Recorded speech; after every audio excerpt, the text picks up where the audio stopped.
What is good, Fit Family? It's your girl, Natalie, the Keto Bikini Pro, back with another episode of The Comeback.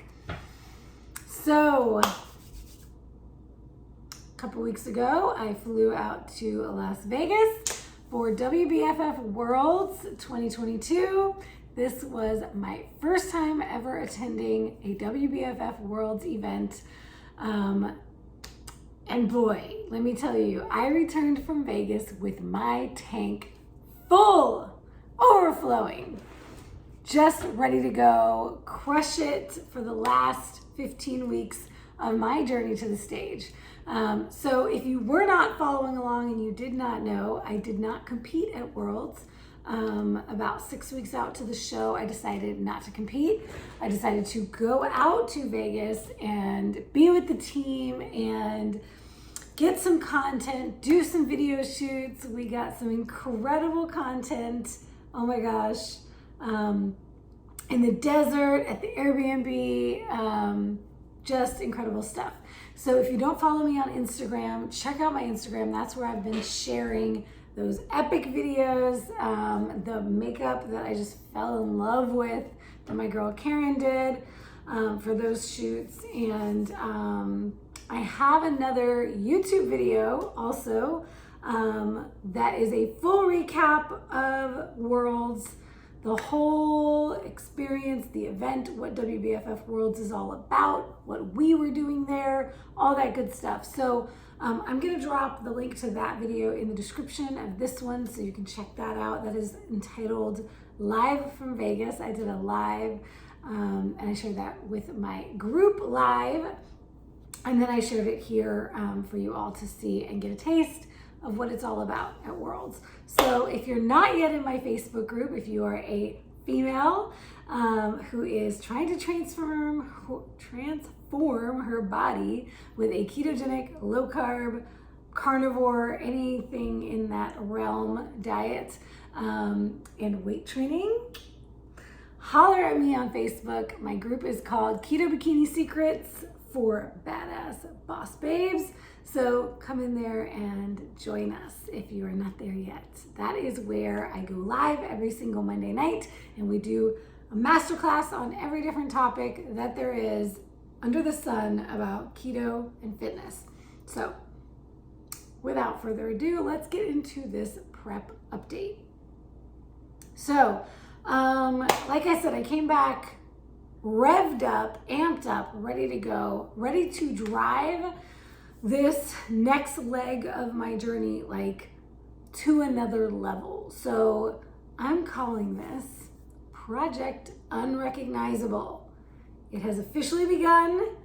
My plan is to bring a package to the stage in December, my next show, Atlantic City Pro, to bring a package that I've never seen on my body before, that no one else has ever seen on my body before. My goal is to shock you all, shock the world with the level of conditioning that I am about to bring to this stage. I clearly have more muscle on my body than I did 2 years ago when I competed last, and 3 years ago, 3 years ago when I got my pro card, which was my favorite physique ever, by the way, not Miami. My pro debut was not my favorite. It was not my best conditioning, although I had put on some more muscle since my pro card win, but it was not my best conditioning. So I cannot wait because 2 years I've been putting in the work, building more muscle, eating well, eating plenty of food, calories, protein, eating more protein than I did on any of my other preps. So really excited. This is about to be next level, y'all. So, okay, so what's been going on lately? Here's the update. Since returning from Vegas, I've dialed things in, nailing my macros pretty damn closely. Like, only a day or two. I just went over my last week and sent it to my coach and wrote every single day out. And only one day was I over on my fats, and only a couple of days was I over on my protein. Only one day was I over my protein by like more than 10 grams. But most days I was dialed in within a couple of grams. on proteins and fats and carbs. So being pretty damn dialed in. What else? Training and cardio has been back to normal since being back from the trip. The trip shook things up a little bit. We were shooting. I was doing posing coaching with my coach, posing practice. We only got to the gym one day while we were there, so things were a little different. And then I had travel days, long travel days. So, but since I've been back, everything's been back on track with training.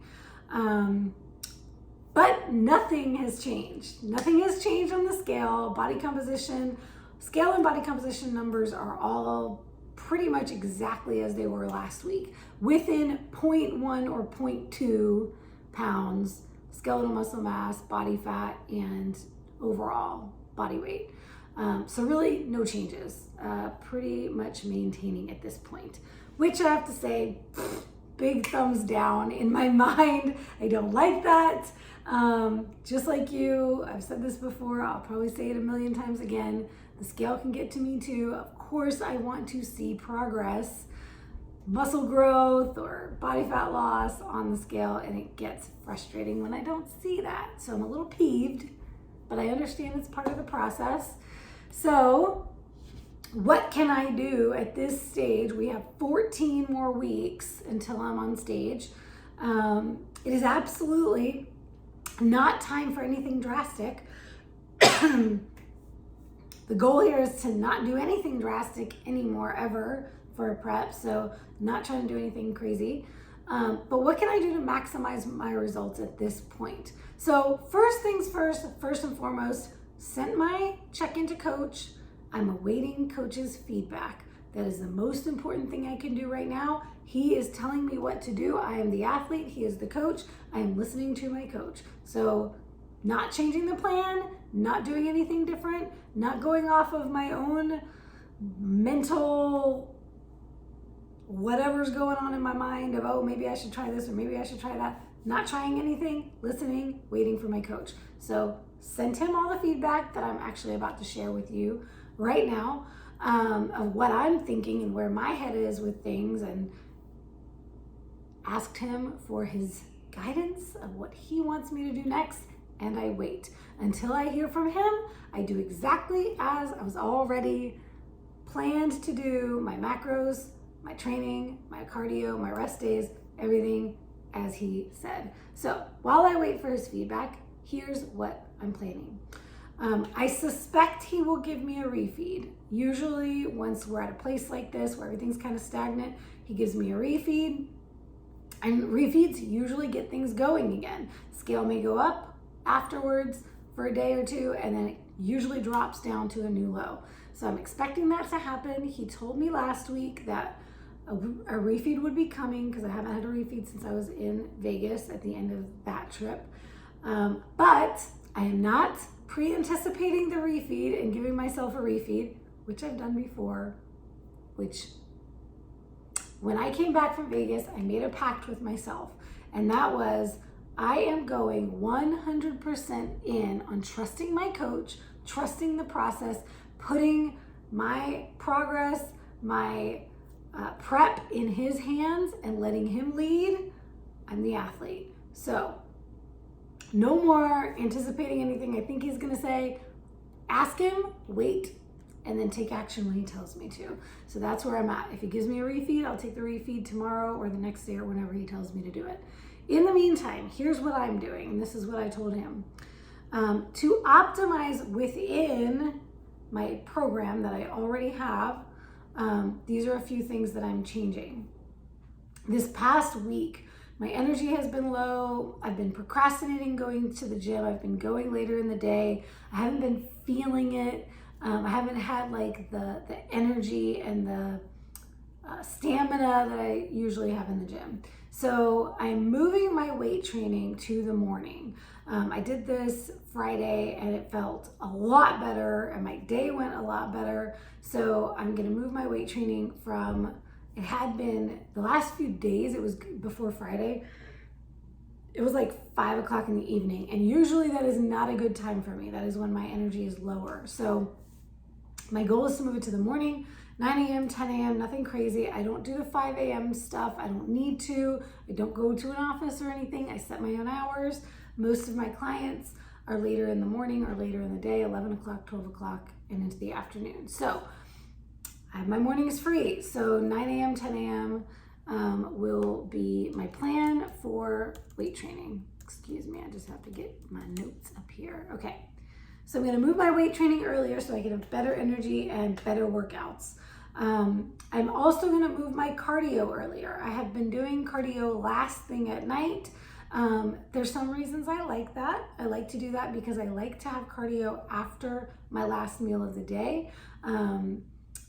I don't like to go to bed feeling full and uncomfortable. So I do like having the cardio after that last meal. However, my last meal has been pushed later and my cardio has been pushed later. So that means my last meal is within 3 hours of going to bed and my cardio is right before going to bed, which means I do not have much gas in the tank to put into the energy to do a higher intensity cardio. So my intensity has come down. My cardio intensity has come down, very much likely impacting my caloric deficit, which likely is part of why I'm maintaining and not losing body fat right now.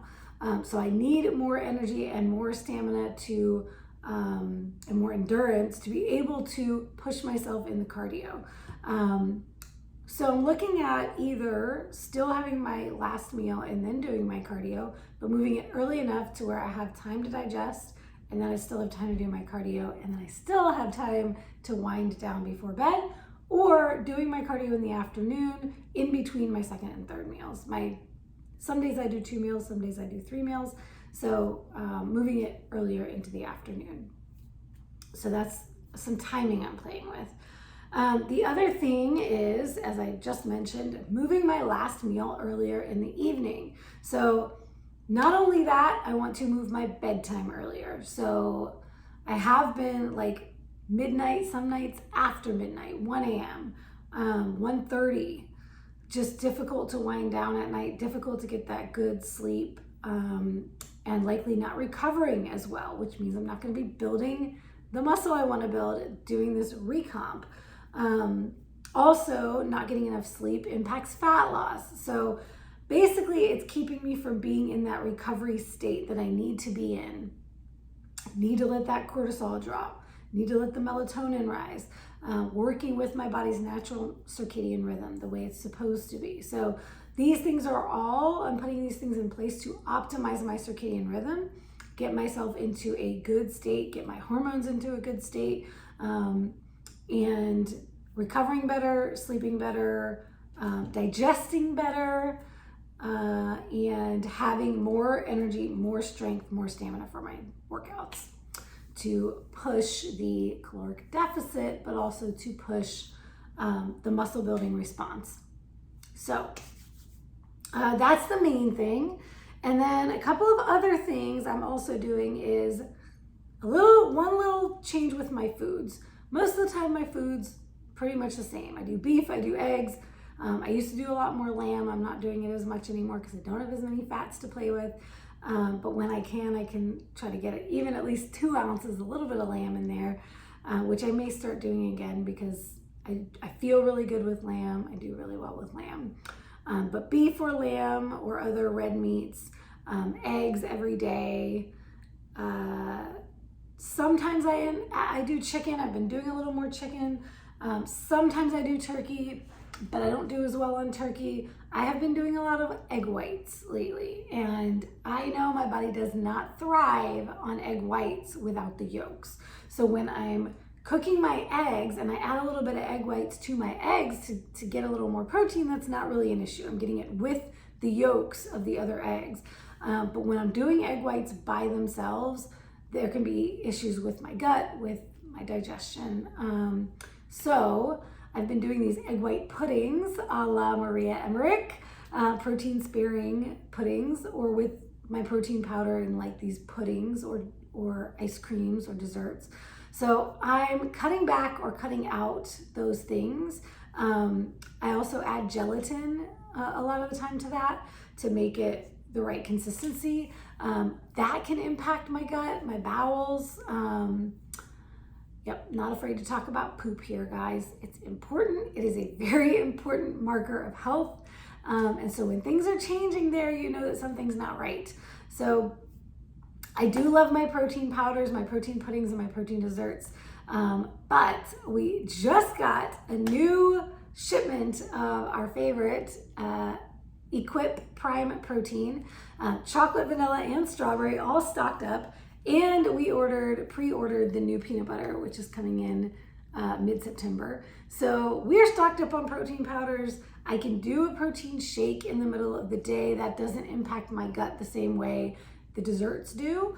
And I can still have my protein ice cream or pudding, but I'm gonna do it without the egg whites, without the gelatin, and I'm not gonna do it as late at night, when typically toward the end of the day is when I get more impact on my digestion.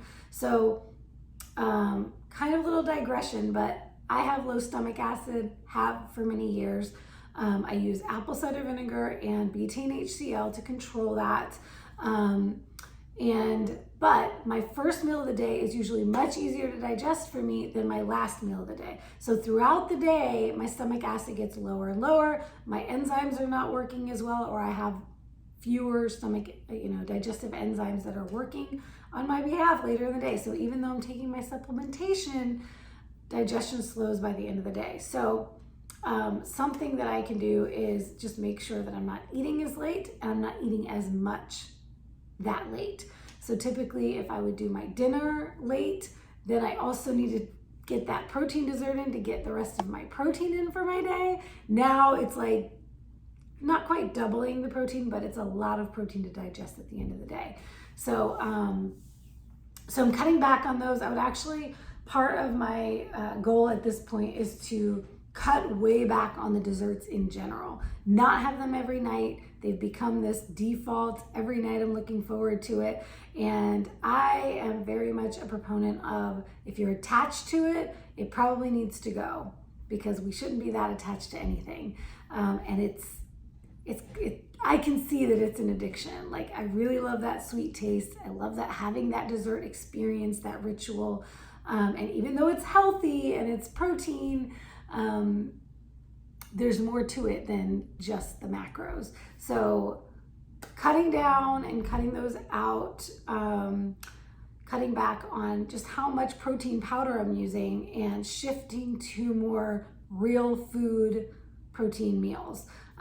Real food is going to be a better source of nutrients 10 times out of 10, because all the nutrients come with the proteins and fats that you're getting. And also, they require my body to do more work to break them down, what's called the thermic effect of food. Particularly protein has the highest thermic effect. So when I'm eating real food protein, my body actually burns calories just to break that down and digest it and get the nutrients from it. So I want more nutrients, and I want more fat burning, or I want more calorie burning, let's say. So this is all a good step in the right direction. So if you're watching me because you like to see what I'm doing and you want to take tidbits and things you can do for yourself, one of the key pieces I try to say with supplements is that supplements are supplemental. They should not be replacing meals. So I don't replace meals with my protein. My protein powder is for adding protein to make sure I'm hitting my protein goal, but it's on top of the meals I would have in a day anyway. So I'll do a protein shake as a mid-afternoon or mid-morning snack in between meals, or at night as a dessert. Find to replace desserts with protein, because that is something that otherwise would have been highly caloric and very low nutrient density. But you don't want to replace highly nutrient dense whole foods with protein powders. So that's my little tidbit there, and that's what I will be changing. And then finally, one more thing that I'm changing, I am reincorporating something that used to be paramount and of primary importance to me, and that is a daily meditation practice. So a silence, reflection time, basically me time with me, to connect with me, to connect with my source, to connect with God. Prayer, reflection, it may look different. That looks different for me every time I do it. So it could just be breathing. It could be listening to some meditation music and just letting myself zone out, just having some silence. It might be journaling. It might be prayer time, reading my devotional, which I just picked up again. Jesus Calling has been my devotional for the last 7 years, and it has been on the back burner for a while. And I'm noticing and feeling the effects of neglecting this very important practice in my life. So I am putting that back into place. I've done that for the last few mornings, and that will be a part of my morning before I get into my day. And I would really like to do something to change my nighttime routine and ritual as well, just to help me wind down before bed. Less TV, less lights, less electronics, and just kind of let that cortisol calm down, let the melatonin rise, and get my body into that parasympathetic state. We cannot heal, we cannot build when we are in when we are in a sympathetic state, which is fight or flight. So everything that outside of the gym, I need to be calming my body, keeping my body rested so that I can have a good recovery. So the focus over over this week in particular is getting that rest on point, managing my schedule so that I'm hitting my workouts and my cardio at the right times, my meal timing, changing up my meal timing, and paying attention to how my body is feeling in between meals. How am I digesting? What is my body trying to tell me so that I can work with her and we can partner in this journey to bring this unrecognizable physique in 14 weeks. So that is all I have for today. I will share with you my posing check-in from this morning so you can see where I'm at with my physique right now. I'm really thrilled, really feeling very happy with the way my aesthetics are looking right now. And we just got to get the needle moving a little bit more to bring this insane, unrecognizable package. So onward and upward. Thank you for watching, and I will see you in the next episode. Reminder too, if you have not yet subscribed, please subscribe to the channel, click the notification bell so you always get notified when a new video goes live, and otherwise I will see you on the interwebs.